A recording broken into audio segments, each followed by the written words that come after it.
Hi everyone, John here from All Miniatures Great and Small, and today we're doing another unit overview. This time we're looking at the German Panther Tank. This episode is kind of a twofer. We're going to be looking at the Panther Tank from the German D-Day book, as well as the new Waffen-SS German book for D-Day. So there's two distinct variations of the tank in those two different books. Now, it's the same tank, it's just a different way of handling it, SS versus normal German army. So we're going to be taking a look at both of those today. I'll also mention that we will have a battle report in the next week or two featuring the Panther Tank, which I think you guys will enjoy. Consider that like a matching battle report for this unit overview. Should be cool. And also I wanted to mention our Flames of War Patreon. So if you're one of our Flames of War fans and you want more content, check out our Patreon. There, Patreon members get access to one free Flames of War battle report a month. So check it out, and we'll put a link down in the comments below. Alright, on to the unit. Let's talk about the Panther Tank first. What does the Panther Tank bring to the table? Well, it's a pretty awesome tank. I mean, we've already talked about the Tiger, but the Panther is a more common medium tank. So what does it have? It's got front armor of 9, side armor of 5, top armor of 1. We'll talk about that armor more in a minute. It also has a normal medium tank type speed, a tactical speed of 10 inches, in terrain it's 14, cross-country dash I think it's 20, road dash is 24, and a cross-check of 2+, a very tasty 2+. As far as weapons go, the Panther is no slouch. It has a 7.5 centimeter main gun, which has a range of 40 inches, which outranges most of its prey. Halted rate of fire of 2, moving rate of fire of 1, anti-tank 14, firepower 3+. Then it also has machine guns. It's got 4 machine gun shots, whether it's moving or halted, and they're just standard machine gun stats, range 16, anti-tank 2, and a 6+ firepower. Now the motivation and skill and the hit-on numbers are different depending on the version, the normal German D-Day book version or the SS version. So let's talk about that normal, I say normal, let's talk about the German Army D-Day book version first. So it is careful, so it's hit on a 4+. So it's hit 50% of the time, out in the open at short range. Motivation-wise, it has a confident motivation rating of 4. It has a last stand rating of 3+, and its skill is veteran, which gives it a 3+ as well. So just a couple of things that jump out at us there is obviously it's 4+ to hit. It's careful, makes it equivalent to a veteran tank in previous versions. So it's only hit on a 4, which is very helpful when you're trying to stay away from high anti-tank guns. The motivation of 4+ for confident is okay, but it's not great. It's pretty much baseline, 50% chance you're going to pass any motivation. Of course, last stand, because of the Third Reich rule, you get that a little bit better at a 3+. And then skill veteran 3+ is great. I mean, your movement orders will be more successful, and that is really important when you're trying to pull off things like Stormtrooper. Okay. So that is the baseline for the D-Day German Panther. The SS Panther is significantly different in these ratings. So for the SS Panther, we get a hit-on of aggressive, which is 3+. So that is one worse than the German D-Day book. So it's hit on a 3 instead of a 4. Motivation, it is 3+. So that's one better than the previous version's 4+. So it's got fearless motivation, which is very common for SS units. That's kind of their thing. And then you've got a skilled rating of 4+. Again, not as good as the German D-Day book. But those are the differences between the two units as far as the tank itself. There are some minor formation differences for the company, which we'll talk about later in the video. Alright, so the Panther tank, let's talk a little bit about what this bad boy can do. So the front armor 9 is very interesting. That is the same as a Tiger tank from the front. And when you're facing your normal opponents, anti-tank 10 is just not going to cut it against the front of a Panther. The side armor is 5. So that's the primary weakness of your Panther. Side armor 5 is it's only 2 better than the side armor of a of a Panzer IV or a Stug. So a 5 is not optimal, particularly when you have someone like a Tiger tank, or sorry, a Sherman tank trying to get to your side.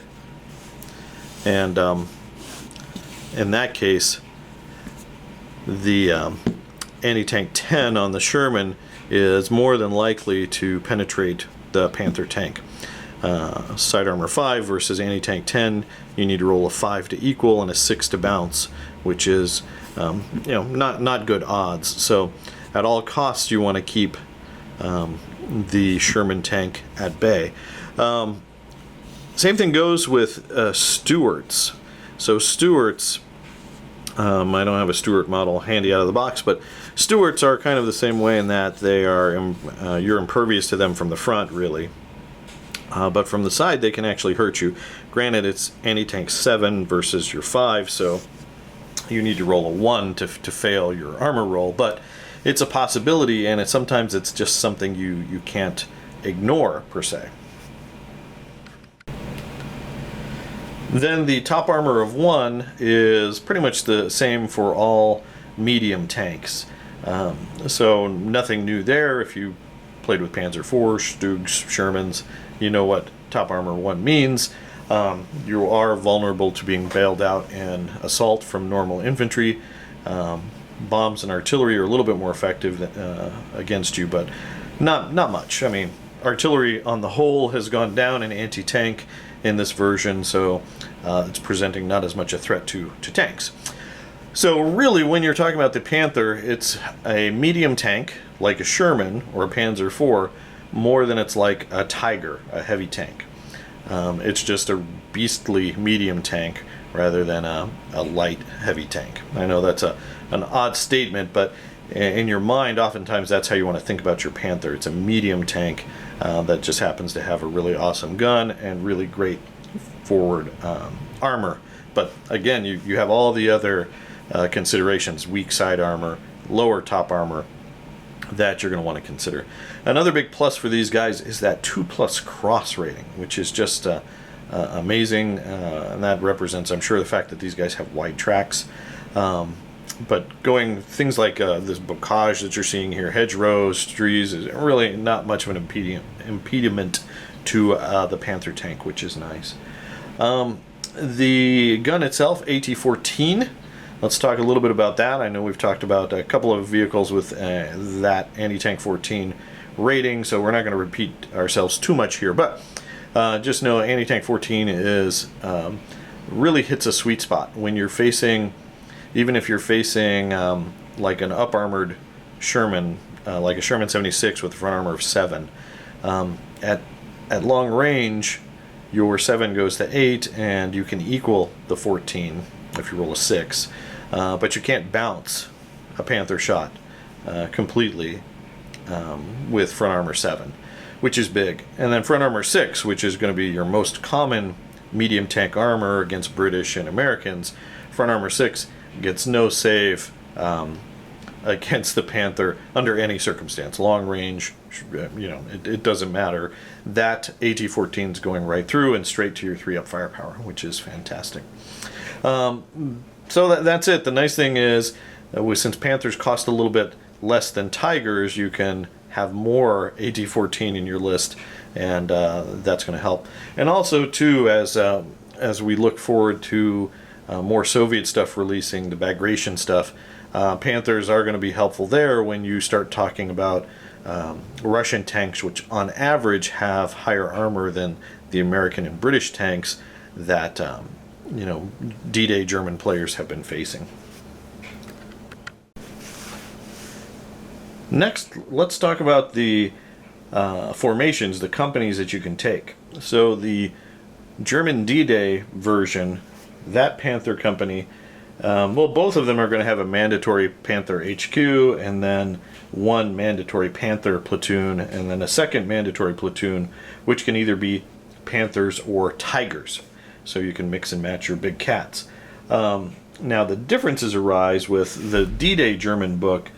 Your third platoon could be either Panthers or Panzer IVs. Your fourth platoon can be AA options.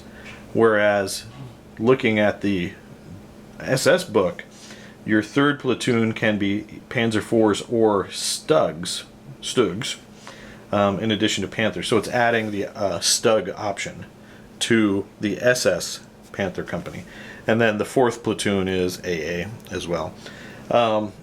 And those are the same options. So pretty much similar, which is what you'd expect, except that the SS Panther company can take Stugs in addition, or in addition to Panzer IVs or Panthers in that third non-compulsory platoon. The other big option is the fact that SS Panthers can be supported by SS Tigers, whereas D-Day Germans are being supported by the D-Day Tigers. Otherwise, it's pretty similar. Next, let's kind of talk about cost between these two. Which should you take as a player? Well, I mentioned, if you watched my Waffen-SS book review, I mentioned that I think these 3+ aggressive 2-hit armies, like the SS Panthers, are harder to use, particularly for newer people. Being hit on a 3+ means you're just hit so much more often. Now Panthers can get away with a lot of that if they keep that thick front armor towards their target. So if these Panthers are fighting Sherman from the front, who cares if they get hit? It's just going to bounce off for the most part. At close range, you might get bailed out every once in a while, but honestly, it's not that scary being a 3+ to hit. But when they get to your sides and they're hitting you on a 3+, that's a little bit scarier. All right, so let's talk about price for the differences, though. So the SS Panther platoon, basically, I'm just going to talk about in threes because that's what I've got on the table. I know the points scale differently, so you can't just divide 3 by the points and then figure out all the rest. So between the two companies, you're saving 7 points, platoons. You're saving 7 points, which isn't quite enough to add an extra Panther to the SS platoon, but it's close. So there is a difference in points that you're paying. So 6 points means you could pick up recon, mortars, or some other unit that the D-Day Germans just wouldn't have points for. So keep that in mind as well. Ultimately, it comes down to preference, though. Your preference on what you want, what you're trying to accomplish with your list, what you're trying to include.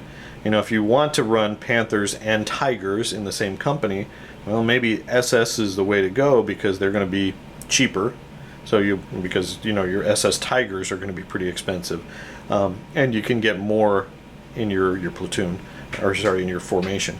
So that's just something to consider between the two. So what tanks do you need to be on the lookout for? Same ones as if you were playing with Tigers.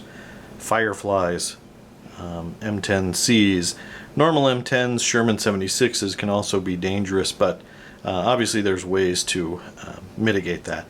You have to watch out for Americans with their stabilizers. They can charge right at you and get on your flanks and still fire 2 shots. That's extra dangerous for SS Panthers. Hit on 3 is that's where the stabilizers come in. So, you know, if I'm driving, even if you're concealed and I get a side shot on you, 3s force for concealment, 5s for stabilizers, but it's 2 shots. I'll take that any day of the week. So you just have to be on the lookout for that and make sure that you have some kind of plan. And a great way to do that is some type of infantry to protect your flanks and prevent those tanks from getting those shots. So ultimately, though, the final thought is, which way should you go? Should you go SS Panther? Should you go veteran, regular German Panther? And I think ultimately it's up to you. I think the first time you're playing with Panthers and you want to get the full Panther experience, try the veteran version, the hit on 4. I think you'll have more fun, and they're a little bit easier to use. That's not to say that the SS Panthers don't give you a lot of options. Overcoming that 3+ to hit is part of the game, and it's a fun part of the game, trying to figure out how to minimize that and keep your stuff alive, even though it's so easy to hit. So, you know, you've got both options, and I think both are viable options. So all I'm going to say again is, if you're a noob, go ahead and try the veteran ones first, and then then you can try out and see if you like the SS ones. The nice thing is you can use the same exact models for both, so you don't need to have separate models if you don't want to.